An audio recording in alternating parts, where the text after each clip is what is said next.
একটা দিন পার করলাম যেদিন হরতাল গেল আর কি, 30 ঘন্টা হরতালের ভিতরে। তো সব মিলায় হরতালের পর হরতাল, গত সপ্তাহে 2 দিন হরতাল ছিল, প্রায় 6-7 দিন হরতালে এই পাকে পড়েছি আমরা। হরতাল আপনি কি মনে করছেন? আপনি যেহেতু ব্যবসায়ী মানুষও বটে এবং হরতাল বারবারই রাজনৈতিক অস্ত্র হিসেবে এটা ব্যবহার করা হচ্ছে, যদি এটা গণতান্ত্রিক অধিকারও বটে, আমরা এটা কখনো অস্বীকার করি না যে গণতান্ত্রিক অধিকার না, আমাদের মাননীয় প্রধানমন্ত্রী অস্বীকার করেন না, কিন্তু তারপরে রাজনৈতিক অস্ত্র হিসেবে যখন ব্যবহার করা তখন ব্যবসা বাণিজ্য, সাধারণ মানুষের জীবন জীবিকা এবং দৈনন্দিন কার্যকলাপ খুবই বিঘ্নিত হয়। আপনি তো বন্দর ব্যবস্থাপনা, বিশেষ করে বন্দর ব্যবসা সংশ্লিষ্ট বিভিন্ন ব্যবসার সঙ্গে যুক্ত, আপনি কি মনে করছেন যে এই জাতীয় হরতাল আসলে বন্দর ব্যবস্থাপনাকে ক্ষতিগ্রস্ত করে কিনা, ব্যবসাকে ক্ষতিগ্রস্ত করে কিনা, নাকি অনেক সময় দেখা গেছে যে হরতাল চললেও তারপর ইকোনমিক গ্রোথ ঠিকই থাকে? ঠিক আছে, এটাও কিন্তু অতীতে দেখা গেছে কখনো কখনো। আপনি কি না, এটা আমি একজন ব্যবসায়ী হিসেবে তো আমরা অবশ্যই হরতালের বিপক্ষে এবং তীব্রভাবে আমরা হরতালের বিরোধিতা করি। হরতাল গণতান্ত্রিক অধিকার ঠিকই আছে, তবে এই যুগে এই সময়ে বাংলাদেশের অর্থনৈতিক প্রেক্ষাপটে হরতাল কোনো কার্যকর গণতান্ত্রিক অধিকার নয় এবং সরকারকে চাপে রাখারও তেমন কোনো আপনার বিষয়বস্তু নয় হরতালটা। একসময় ব্রিটিশ আমলে, পাকিস্তান আমলে ব্যবসা করত সরকার, ব্যবসা করত সরকারের কোম্পানি কা মাল দরিয়া মে ঢাল, কোম্পানির ক্ষতি করার জন্যই হরতালটা করে। এখন তো কোম্পানি ব্যবসা করে না, সরকার ব্যবসা করে না, সরকারি কোনো প্রতিষ্ঠানই ব্যবসার মধ্যে নেই, ব্যক্তি মালিকানাধীন প্রতিষ্ঠানগুলো আছে। ব্যবসায় হরতাল করলে তাদের তো ব্যাংকের সুদ কিন্তু হরতালে কিন্তু মানে না, কিন্তু কর্মচারীদের বেতন কিন্তু এবং যে খরচগুলো কিন্তু হরতাল মানে না। হরতালের বিকল্প সবসময় আমরা ব্যবসা হিসাবে বলে আসছি যে হরতালের বিকল্প চিন্তা করতে হবে, হরতালের বিকল্প অনশন করা যায়, অবস্থান ধর্মঘট করা যায়।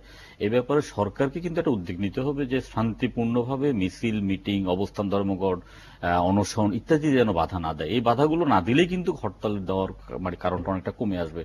এখন গণতান্ত্রিক অধিকারের যদি এই চর্চাগুলো করানো যায় তাহলে হরতালের মতো একটা কঠিন কর্মসূচি রাজনৈতিক দলগুলো দিয়ে বসে এবং এটা যখন যে সরকার আসে সে সরকার হরতালের বিরোধিতা করে, কিন্তু বিরোধী দলে গেলে কিন্তু হরতালকে তারা মানে তাদের ক্ষমতা বদলের প্রধান অস্ত্র হিসেবে মনে করে।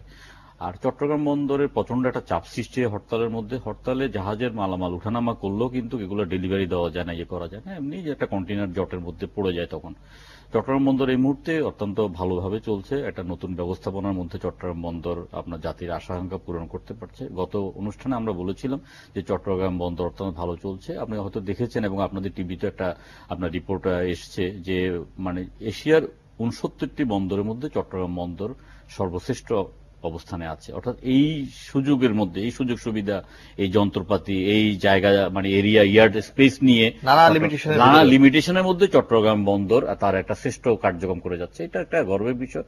এই জন্য নৌপরিবহন মন্ত্রণালয় চট্টগ্রাম বন্দর কর্তৃপক্ষ এটা ধন্যবাদ পাওয়ার উপযুক্ত। ব্যবসায়ী হিসাবে চট্টগ্রাম বন্দরের নতুন চেয়ারম্যান মহোদয় এবং তার যে ব্যবস্থাপনা আছে এটা ভালোভাবে চলছে, কোনো শ্রমিক সংকট। আমরা আশা করি এইভাবে যদি অন্তত চট্টগ্রাম বন্দর যেভাবে চলে, তারা গত অর্থ বছরে প্রায় 22% মতো বেশি কার্গো হ্যান্ডলিং করেছে, তাদের আয়ও বেশি হয়েছে, সরকারকেও প্রচুর পরিমাণ তারা ট্যাক্স দিতে পারছে। এটা একটা ভালো দিক এবং আমরা এই ব্যাপারটা নিয়ে আশাবাদী। কিন্তু চট্টগ্রাম বন্দর খুব বেশি চাপের মুখে আছে। আপনি চিন্তা করেন, আমি বারবার প্রায় অনুষ্ঠানে আমি যোগাযোগ মন্ত্রীর প্রতি তীব্র আমার ক্ষোভ, ওনার এই হাসি মুখ দেখলে আমার অত্যন্ত কষ্ট হয়। Dhaka ICD inland container depot, চিটংয়ে যে কন্টেইনারগুলো আসে ঢাকার জন্য, এগুলো রেলে করে আনার জন্য বাংলাদেশ রেলও একমাত্র আয় বর্ধনকারী মানে রাস্তাটাই হলো ঢাকা চিটাগং কন্টেইনার আপনার এই বহন করা।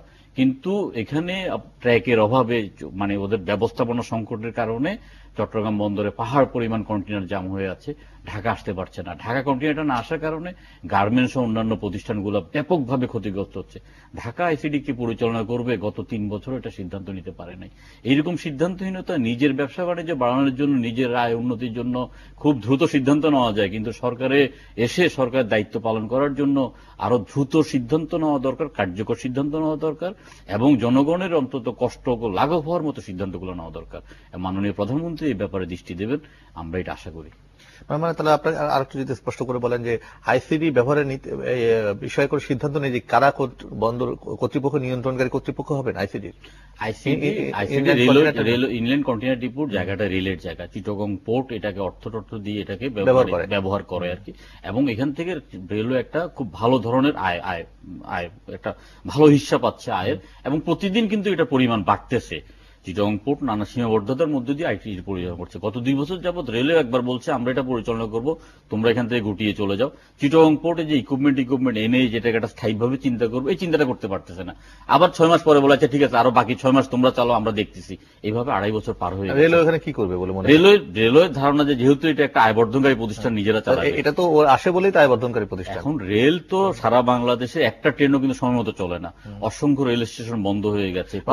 আলটিমেটলি এটা তো রাষ্ট্রীয় প্রতিষ্ঠান, এটা রাষ্ট্রীয় প্রতিষ্ঠান, রেলওয়ে অপারেট করুক আর বন্দর কর্তৃপক্ষ অপারেট করুক। যেহেতু এটা বন্দর কেন্দ্রিক এবং বন্দর এটা সুষ্ঠুভাবে এটা পরিচালনা করছে, এই মুহূর্তে তো রেল এখানে বলা দরকার যে ভাই ঠিক মতোই চললে ভালো কথা, আর আমার কোনো হেল্প থাকলে আমি করছি, আমার আয় হচ্ছে, এটা তো আমার কাজ না। কিন্তু এটা জটিলতা করে করে আপনার ইকুইপমেন্ট, কারণ চিটাগং পোর্ট এখন ইকুইপমেন্ট যদি আজকে আনে 100 কোটি টাকা ইকুইপমেন্টে ইনভেস্ট করতে হবে, কালকে রেল যদি বলে যে তোমরা এখান থেকে চলে যাও, তো চিটাগং পোর্ট হাত পা গুটিয়ে চলে যেতে হবে। এখানে ইকুইপমেন্ট এনে পরিচালনা করতে পারতেছে না, রেলও নিচ্ছে না, একটা ব্যবসায়ীদের জন্য একটা বড় ধরনের একটা সমস্যা সৃষ্টি হয়ে বসে আছে ঢাকা আইসিডি।